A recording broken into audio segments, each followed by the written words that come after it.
Hello and welcome to Body Geeks TV. I'd like to begin today with some news which brought me hope for the dietary community. So US News recently did a top 20 list of the top 20 diets that are currently doing the rounds. And in a world where people seem to be constantly doing ridiculous things in order to lose weight, I'm looking at you, HCG diet. The diet which came first is actually just a really normal, sensible, sustainable way to lose weight. In fact, the DASH diet, which stands for Dietary Approaches to Stop Hypertension, is better known as a dietary approach to stop hypertension than it is as a way to lose weight. But it will help weight loss. It's high in fibre, high in protein, low in sugar, high in vegetables, high in fruit, all that good stuff, which makes it sustainable, which makes it easy to follow, and just makes it intelligent in a world where diets are kind of getting more and more gimmicky and stupid, which is really nice. Speaking of things which are healthy and generally awesome, we have Julie, who is now on week 11 of 12 of her programme. We're almost there, which is why when I asked her how things were going with the diet, she said, well, I've not really been following it quite properly.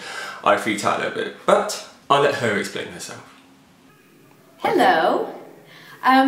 This is the beginning of week 11, I believe. So I have 2 more full weeks. And I have not been eating regularly, and I have been duly chastised by one Steve Peters for only eating 3 meals a day. That is, if I can manage 3 meals a day. I'm just not hungry anymore, really. And my diet hasn't really changed. I guess I was allowed to add some stuff, but kind of didn't. Like fruit. I've added a little bit of fruit. So the goal is to force feed myself 5 times a day. Okay, I'm getting a nod. So yes, 5 times a day. Let's see how we can do.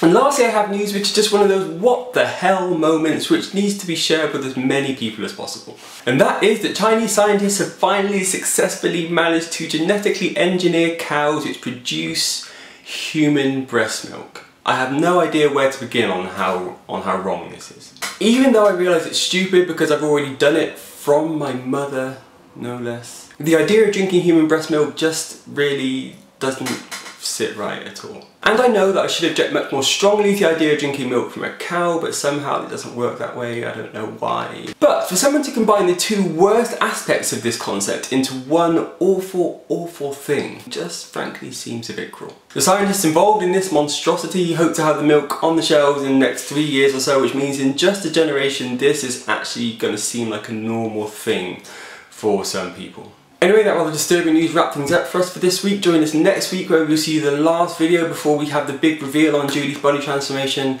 and of course more new stuff and things.